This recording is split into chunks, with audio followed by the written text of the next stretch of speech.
20 graus e 5 décimos é a temperatura aqui em Lajeado. Nós estamos recebendo aqui no estúdio da Rádio Independente uma pessoa que é especialista em segurança do trabalho, engenheiro de segurança do trabalho, Eduardo Becker Delvin, para falar sobre acidentes que têm chamado a atenção na construção civil, não só no Vale do Taquari, mas no Rio Grande do Sul como um todo. Virou notícia até estadual, porque em meio à temporada, né, no veraneio, tivemos um elevador que acabou caindo e vitimou um trabalhador da construção civil em Capão da Canoa.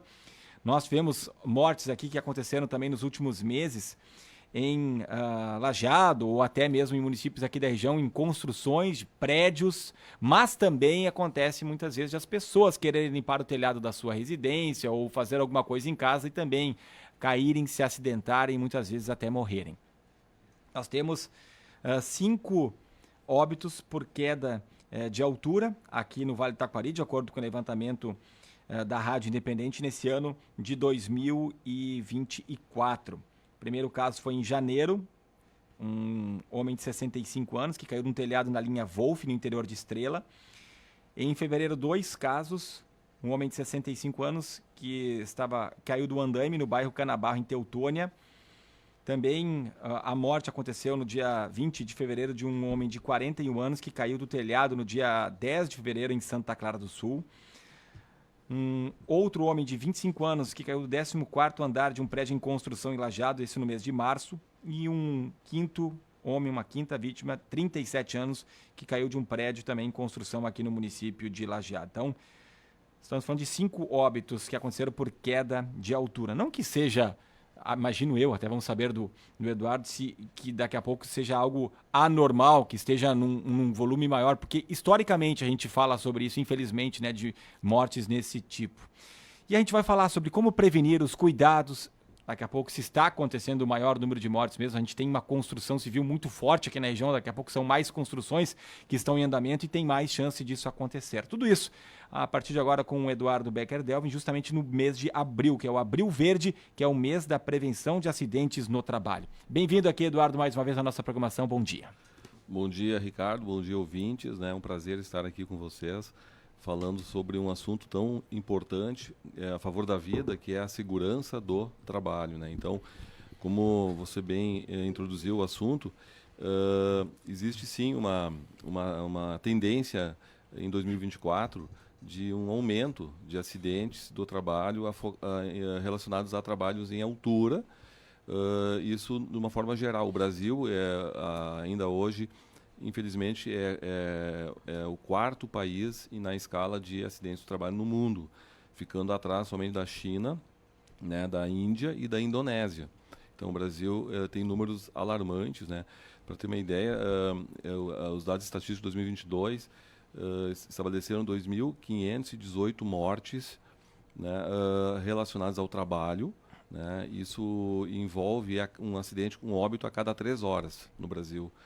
Então, realmente, o número de acidentes tem estado grande e numa crescente, e isso envolve muitas questões de riscos inerentes à atividade. Por exemplo, trabalho em altura, envolvendo instalação de equipamento elétrico, manutenção, construção civil, que é o foco que tem aparecido bastante, né, de casos de acidente de trabalho, demonstrando assim uma falta de cultura de prevenção de uma forma mais geral, porque o acidente ele é multicausal, não é uma causa única, né? Então, são várias situações que envolvem desde da análise de risco da atividade, né, da implementação de medidas de controle, né, para eliminar o risco ou de controlar o risco com relação por exemplo, atividades que você possa fazer não em altura.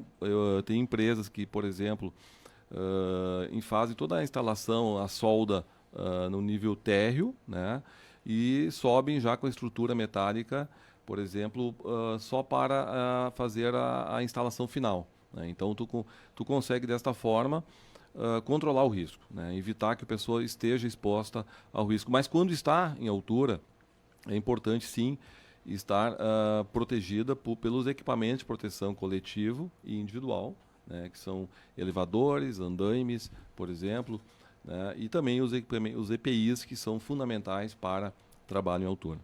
O que seria necessário para, talvez, não sei se a gente pode dizer em terminar de uma vez, né, por todas com esse tipo de acidente e, claro, com óbitos também, mas o que seria necessário?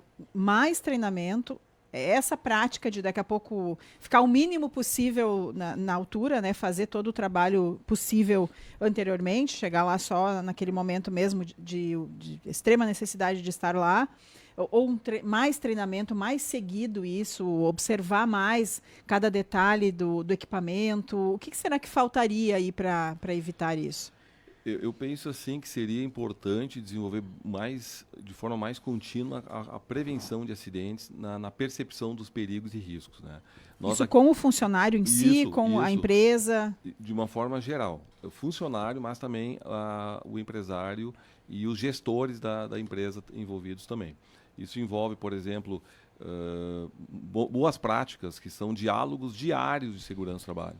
Antes de começar, por exemplo, trabalho em altura, se faz uma análise de risco, reportando acidentes que já aconteceram, situações que devem ser controladas, equipamentos que são obrigatórios de serem utilizados, como linha de vida, cinto de segurança, né?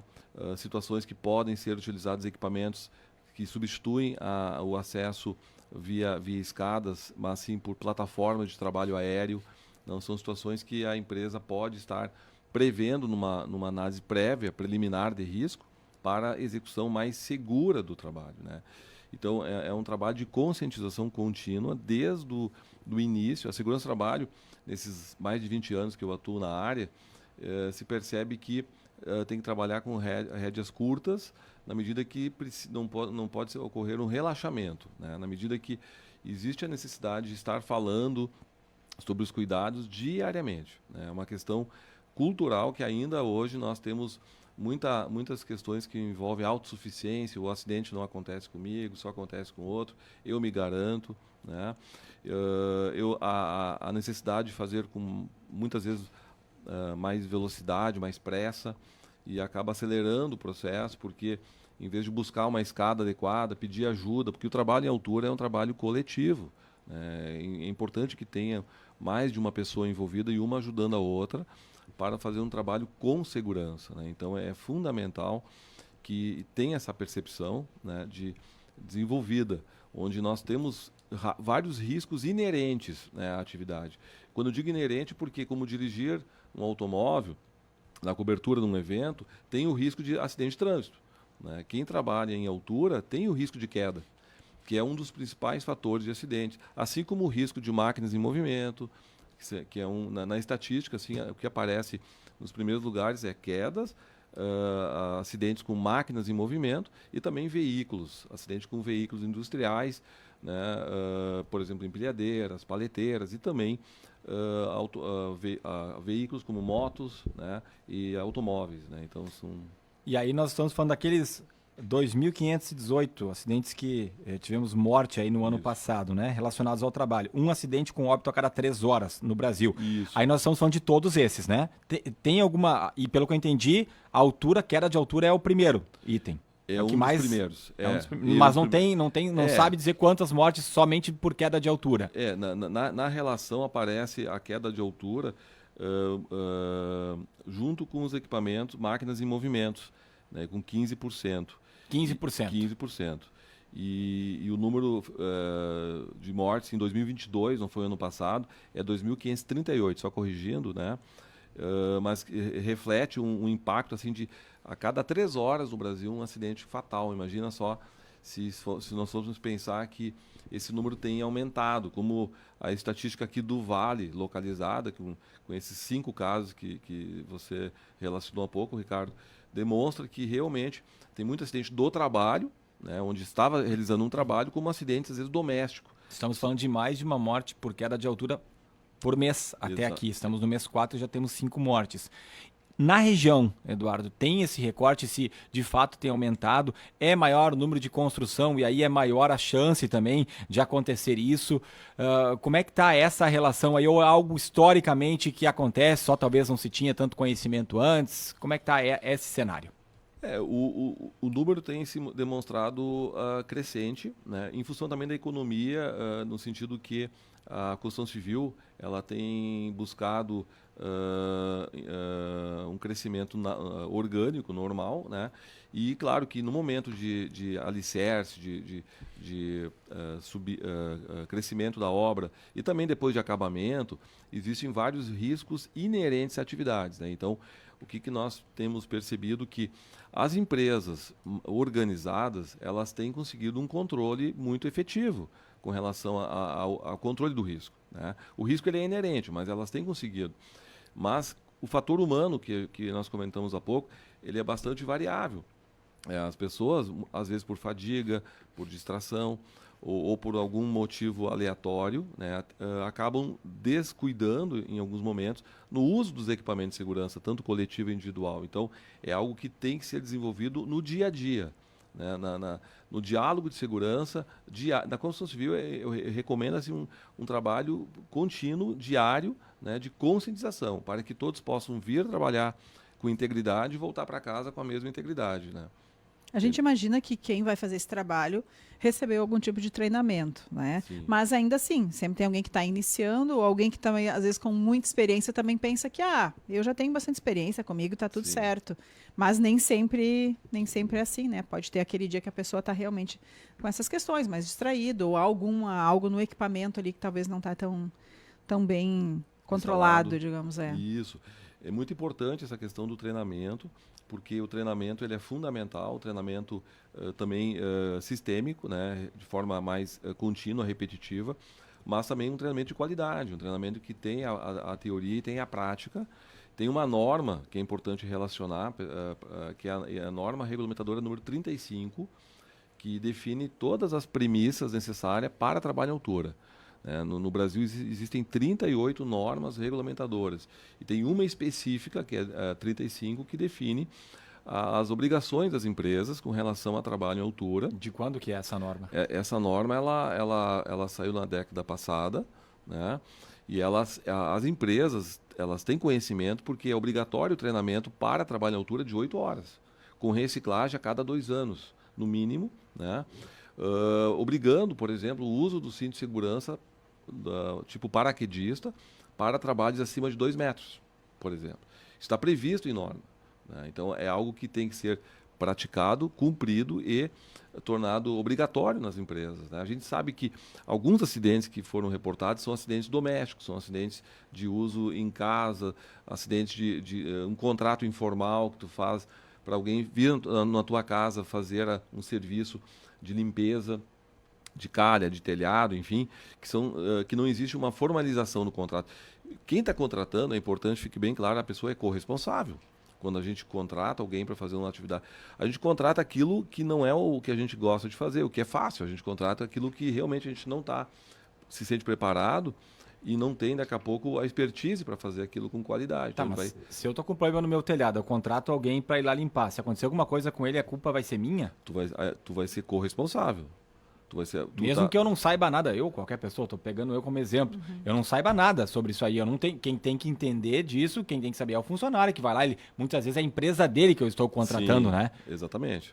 Mas aí você, como contratante, mesmo que informal, você está autorizando ele a fazer o serviço daquela forma. Se ele não estiver usando o cinto de segurança, por exemplo, e vier a cair na tua residência, e houver alguma sequela, né, de incapacidade ou até de uma morte, com certeza, existem já, juridicamente falando, responsabilidade para o contratante, mesmo que informal.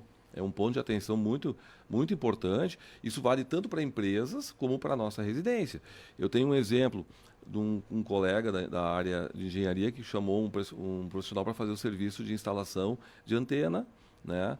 E o pessoal que veio não estava preparado, não tinha curso, e a responsabilidade por verificar isso é de quem está contratando. E ele não autorizou o serviço e contratou uma outra empresa. Claro que daí o custo é diferente, porque quando você contrata uma empresa considerando a questão de qualificação, vai ter um investimento maior.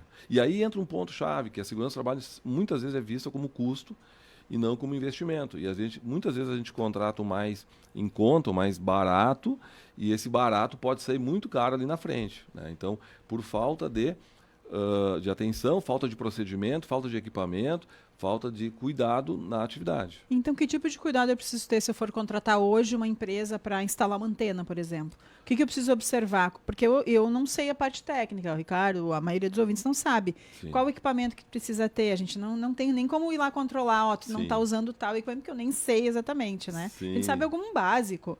Mas que tipo de cuidado eu preciso ter para fazer uma contratação, por exemplo?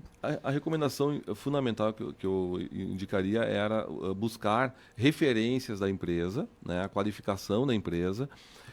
Um ponto de atenção é solicitar se o pessoal que vai realizar o serviço, eles estão registrados na empresa e com o curso da NR35. Talvez pedir isso, então. Tu tem um diploma aí, um certificado que tu fez o curso da NR35. NR35. Talvez essa é a orientação, porque a gente saber tudo que tem que exigir. É que quem fez o curso, no curso, são 8 horas considerando teoria e prática, praticamente 4 teoria e 4 prática, né, em torno disso. E esse curso, o pessoal sai preparado e capacitado. Agora, se eles vão cumprir, claro, aí depende do gestor da empresa, que é o responsável por fazer a fiscalização.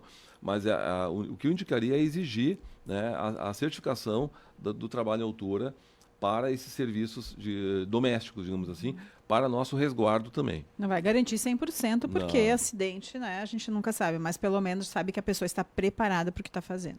Estamos conversando com o Eduardo Becker-Delv, engenheiro de segurança do trabalho, sobre acidentes na construção civil e também acidentes domésticos, quedas de altura. Não é aqui, gente, querer culpar A ou B. Eu só vou fazer a pergunta aqui para o Eduardo para saber. Porque muitas vezes a gente vê, eu citei aquele caso de Capão da Canoa, o elevador caiu. Puxa, tu não vai imaginar que o elevador vai cair. Uma coisa é o funcionário não estar usando o cinto e ele cair, ele assumir o risco. Outra coisa é não ter o cinto para ele disponibilizado pela empresa. Outra coisa, pelo que eu fiquei sabendo naquela situação do elevador, o elevador estava com mais carga do que poderia receber. Então, aí tem uma dupla questão, né? Não foi, talvez, visto certinho qual seria o peso para botar, e aí caiu a estrutura toda, ou esses dias também parece que o local onde caiu o trabalhador é que cedeu. O que é mais comum aqui? E me parece, Eduardo, que hoje em dia falamos mais sobre essa questão de acidente de trabalho e as empresas têm cumprido mais, têm dado essa estrutura. De fato, isso é verdade? É mais a empresa que é negligente ou empresário, ou é mais o trabalhador que tem pecado e por isso que acontecem as mortes? É uma ótima pergunta, Ricardo, e eu diria assim que não tem como afirmar se é mais um ou mais outro responsável pelo acidente. O acidente de trabalho em altura, e de forma geral, ele é multicausal. Mas o que se percebe também é muitas vezes a questão da própria fiscalização associada à parte do Ministério do Trabalho e do CREA, que também é responsável pela fiscalização das obras, falando em construção civil, né, com relação ao cumprimento das normas técnicas, né?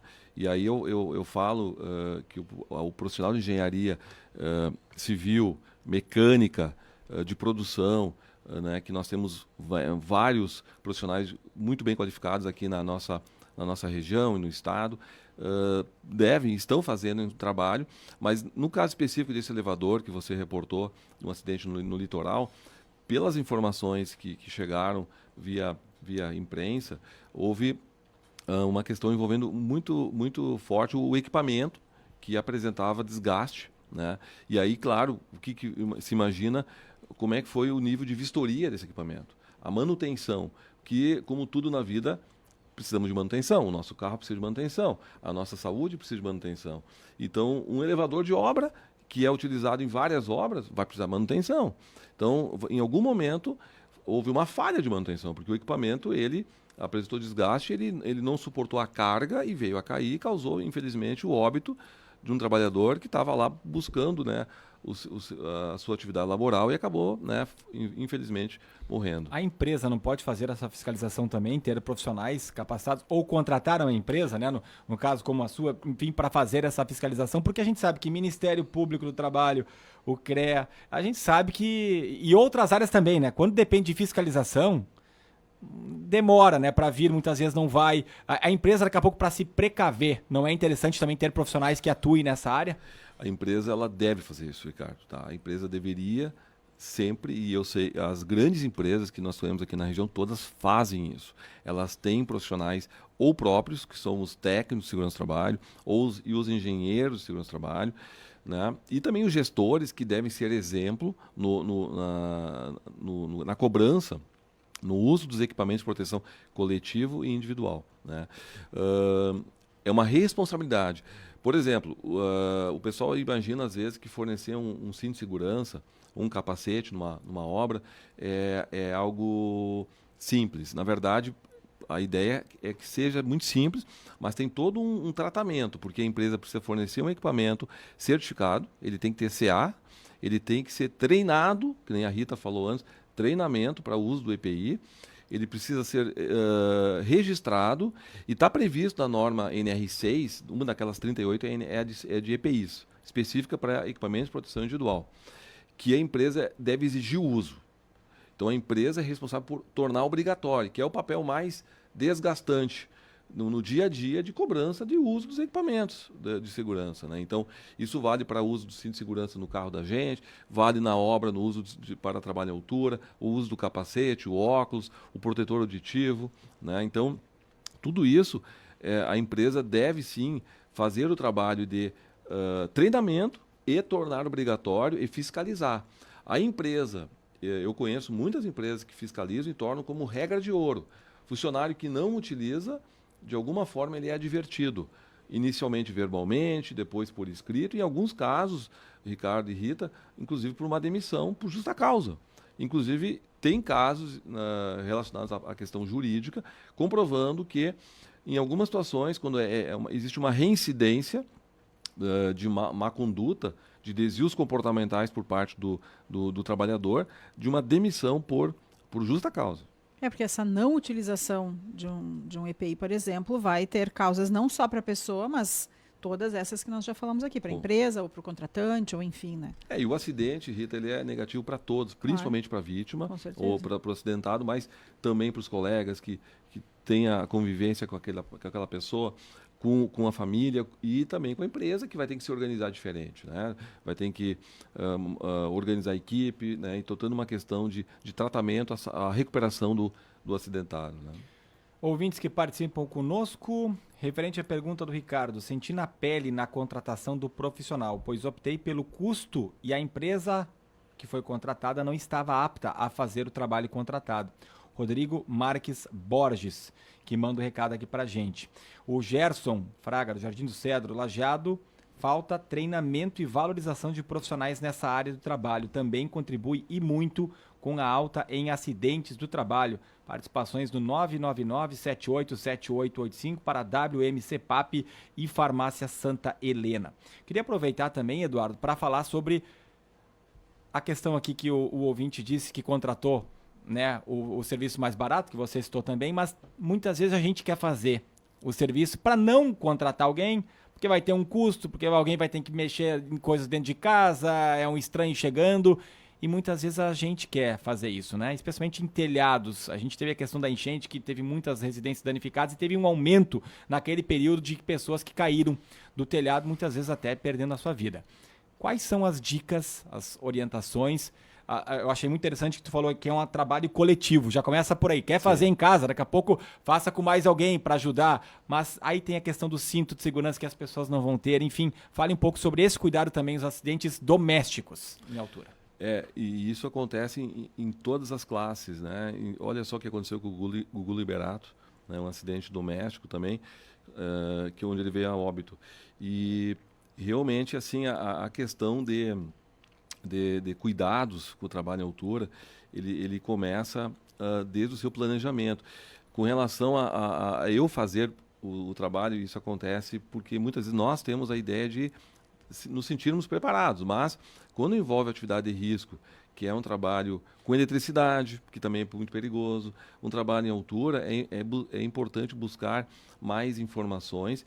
E para trabalho em altura, sendo mais objetivo, eu recomendaria, novamente, avaliar se aquela atividade, eu tenho uma escada adequada, como é que eu vou fixar essa escada, como é que vai ser a ancoragem dela, né? Eu estou numa condição física que me permita subir no telhado, em termos de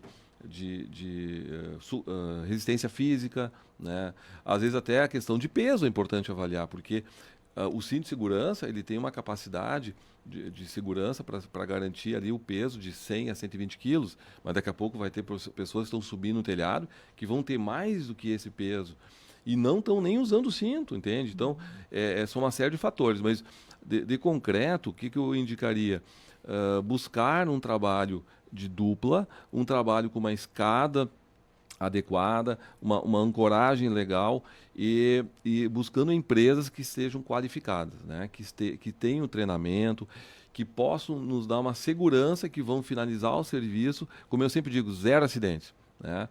A meta sempre de segurança vai ser 0 acidentes, 0 doenças ocupacionais, para que ninguém possa deveria se machucar. O ideal é que a pessoa não faça se ela não tiver todas essas condições, né? Ou nem faça, né? E contrate pessoas treinadas para isso. Exatamente, Rita. Eu diria assim, numa situação, mesmo que a gente às vezes tenha a ideia que é fácil fazer, mas como tem um risco envolvido, eu não recomendo a serviços de atividade, por exemplo, de altura e elétricos, por exemplo, ou até em espaços confinados, locais de difícil acesso, sem estar preparados, sem estar capacitados.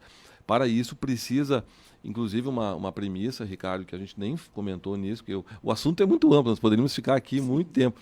Para você ter uma ideia, a norma de trabalho define que a pessoa tem que estar apta com relação à sua saúde.